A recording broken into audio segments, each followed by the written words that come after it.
Nobody is saying it, but we all know. James lost his job 3 weeks ago, and we're all just eating salad. Okay, I'm going to say it. Let's talk about the elephant in the room. James, we love you. Tell us what happened. Alice, can I ask you something a little strange? Ooh, I love strange questions. Go ahead. Do you know that one single English word can have so many different meanings? Now I'm curious. Is this a hint about today's topic? It is! Welcome back to SomSee Studio, everyone. Today's word is going to surprise you. Okay, now I really want to know. What's the word? The word is address. Address. Oh, I know this word. It means where you live, right? Like your home address. Yes, that's one meaning, but address has many other meanings too. Today, we are going to learn all of them together. This is going to be a fun one. Okay, everyone get comfortable. Maybe you're cooking dinner right now. Maybe you're driving. Maybe you're just relaxing on your couch. Perfect time to listen and learn. And hey, before we start, Oh yes, quick reminder. if you like learning English this way, slow, clear, and friendly, please click that like button. And subscribe. It really helps us make more videos for you. It only takes 2 seconds, but it means a lot to us. Okay, now let's talk about address. So, Alice, you said address means where you live, like what is your address? Right. My address is my street, my city, my country. It's where letters come to me. Exactly. That's the address on an envelope, too. When you send a letter, you write the address on the envelope. Oh, I remember one time. I wrote my own address wrong on my own letter. Wait, what? You wrote your own address wrong? Yes, I was in a hurry. I wrote the wrong street number. The letter came back to me 2 weeks later. That is so funny. Okay, everyone, repeat with me. Say it slowly. What is your address? What is your address? Good. One more time, everyone. What is your address? And you can answer, my address is, and then say your street and city. Perfect. So that's meaning number 1, address, the noun. It means the place where you live or the words you write on an envelope. But wait, David, there's also email address, right? Yes, great point. Email address is another kind of address. It's like your digital home. My email address is where messages come to me on the computer. Exactly. So we have home address, email address. What else? Oh, what about a website address? Yes, a web address like www.something.com. That's also called an address. So many addresses. Home address, email address, web address. I know, right? But here's a nice way to remember all of these. Think of an arrow. An arrow? Like arrow and bow? Yes, exactly. Imagine someone shooting an arrow at a target. The arrow needs an exact spot to hit, not just somewhere, an exact spot. Oh, I like that picture. An address is that exact spot. For a letter, the exact spot is your house. For an email, the exact spot is your inbox. For a website, that exact spot is that one page on the internet. So, address is always about a very exact place to arrive at. Yes, perfect. Hold that picture in your mind, an arrow flying to one exact spot. We will use this picture again very soon. Okay, I'm ready. What's next? Now, let's talk about address as a different kind of word, not just a place, but an action, a verb. Ooh, a verb. Give me an example. Okay, imagine the president of a country. She stands in front of many people and she gives a speech. Yes, I can imagine that. We can say, the president will address the nation tonight. Address the nation? So, address means to give a speech to people. Exactly. When you address people, you speak to them directly. Usually, it's a formal speech to a big group. So, the noun form is also an address, like the president gave an address on television. Yes, good catch, Alice. An address can also mean a speech, like the noun we just learned, but this time it means a formal talk, not a home location. That's a little confusing. Same word, two different meanings for the noun? I know, English can be tricky like that, but don't worry, we will practice it together. Let's go back to our arrow picture. Okay, arrow and target again. When someone gives a speech, who are they aiming their words at? The audience, the people listening. Exactly. So a speech addresses the audience. The words are aimed directly at them, like an arrow flying to its target. Oh, that makes so much sense now. The president is not talking to nobody. She is aiming her words at the whole nation. Yes. Everyone, repeat with me. She will address the nation. She will address the nation. One more time, slowly. She will address the nation. Great. Now, David, is there another verb meaning to? Yes, there's one more very common one. Imagine you have a problem at work. Maybe there's a mistake or something is going wrong. Okay, I can imagine that. We all have problems at work sometimes. We can say, we need to address this problem. Address this problem. So now address means to deal with something, to fix it? Yes, exactly. When you address a problem, you don't ignore it. You look at it directly and you start to deal with it. Oh, so it's like aiming your attention at the problem instead of looking away.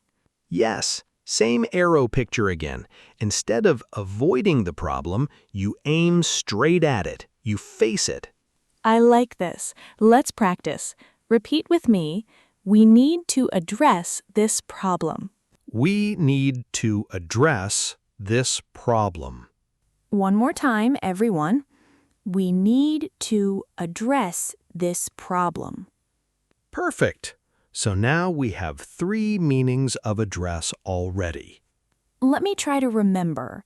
Number 1, a home address, or the address on a letter, or an email address, or a website address, a place. Yes. Number 2, to address people, like giving a speech. The president addressed the nation. Yes. Number 3, to address a problem, to deal with it, to fix it. You got it. And there's one more everyday meaning too. Do you remember when I write your name and address on an envelope to send you a letter? Yes, like I addressed the envelope to my grandmother. Exactly. Address an envelope means to write the name and address on it.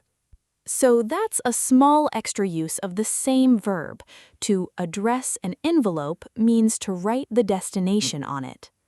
Right. Same arrow idea. You're writing down exactly where the letter should fly to. Okay, I think I understand the big picture now. Everything is connected by this one idea, aiming carefully at an exact target. Exactly, Alice. A place, a person, a problem. Address always means aiming directly at something. Ooh, good idea. Okay, now quick question for everyone watching. Can you think of your own sentence with address? Maybe about your home or a problem at your job. Take a moment, pause the video if you want, and try to make one sentence. We really want to know. You can write your sentence in the comments below. Now, let's move to something really fun, an idiom. Oh, I love idioms. This one is a little strange at first. It's called the elephant in the room. The elephant in the room? Like a real elephant? No, not a real elephant. It's an expression, an idiom. Imagine there is a huge elephant standing in the middle of a small room. Okay, that would be very hard to miss. Exactly. Everyone can see it. It's impossible to not notice it. But in this idiom, everyone in the room pretends they don't see it. Why would people pretend not to see a giant elephant? Because the elephant in the room isn't really an animal. It's a big, obvious problem, something everyone knows about, but nobody wants to talk about. Oh, like an awkward topic that everyone is avoiding. Yes, exactly. For example, maybe your friend lost their job. Everyone knows. But at dinner, nobody says anything. They just talk about the weather. That's the elephant in the room. The job loss is the elephant. Big, obvious, but silent. Exactly right. Now here's where our word address comes back. Oh, I see where this is going. We can say, let's address the elephant in the room. So that means let's finally talk about that big, awkward problem. Yes. Instead of staying silent, someone decides to aim right at that difficult topic and bring it up. Back to our arrow picture again. Exactly. Everyone was avoiding the target. Then someone finally shoots the arrow straight at it. That's addressing the elephant in the room. I love how all of these connect. Let's practice the full phrase. Repeat with me. Let's address the elephant in the room. Let's address the elephant in the room. One more time, slowly. Let's address the elephant in the room. Great job, everyone. David, quick question. Is there a difference between pointing out the elephant and addressing the elephant? Oh, great question. Yes, there is a small but important difference. Tell us. If you just point out the elephant in the room, you only say, "Hey, look, there's a big problem here." You just notice it out loud. Okay, so that's just naming the problem. Right. But if you address the elephant in the room, you go further. You don't just name it, you actually start talking about it, dealing with it. Ah, I see. So pointing out is like aiming the arrow, but addressing is like actually shooting it and hitting the target. Perfect way to say it, Alice. Pointing out the elephant just says, "This is uncomfortable." Addressing the elephant means, "Okay, let's really talk about this now." That's such a helpful difference. Let's practice one more time. Everyone repeat. We finally addressed the elephant in the room. We finally addressed the elephant in the room. One more time. We finally addressed the elephant in the room. You're doing great, everyone. Let's think about our little story from the beginning of this episode. Oh, right. Remember Mia at the family dinner table? Yes, everyone was quiet. Nobody talked about her brother James losing his job. That silence, that was the elephant in the room. And then Mia said, "Let's talk about the elephant in the room." She finally addressed it. Exactly. She didn't just notice the silence and stay quiet. She spoke up. She addressed it directly. That takes courage, doesn't it? It really does. Sometimes addressing the elephant in the room is scary, but it usually feels better afterward. So true. Okay, everyone, here's a question for you to think about. Have you ever had an elephant in the room in your own family or at your job? Maybe something everyone knew but nobody talked about? Take a moment and think about it. What happened? Did someone finally address it? We would love to hear your story. Please share it in the comments below. Now let's do a quick review together. This helps our brain remember new words better. Great idea. Okay, everyone, listen carefully and repeat after us. Address as a place. What is your address? What is your address? Address as giving a speech. She will address the nation. She will address the nation. Address as dealing with a problem. We need to address this problem. We need to address this problem. And address in our idiom, let's address the elephant in the room. Let's address the elephant in the room. Wonderful! You just learned 4 important uses of one small word. And remember our simple picture, an arrow flying straight to an exact target, a place, a person, a problem, or a difficult topic. If you can imagine that arrow, you can remember all these meanings of address much more easily. That's the power of pictures in language learning. Words become much easier to remember. Okay, before we finish today, one more fun question for everyone. Yes, tell us in the comments, is there an elephant in the room you want to address but you haven't yet? It doesn't have to be serious. It can be small too, like telling a friend you don't like their favorite restaurant. True, small elephants count too. We really want to hear from you. Your comment might even help another learner practice English. Thank you so much for spending this time with us today. We hope this episode helped you understand address a little better. Don't forget to like this video, subscribe to our channel, and turn on notifications. That way, you won't miss our next episode here at SomSee Studio. Take care, keep practicing, and we will see you very soon. Bye for now, everyone. Bye-bye.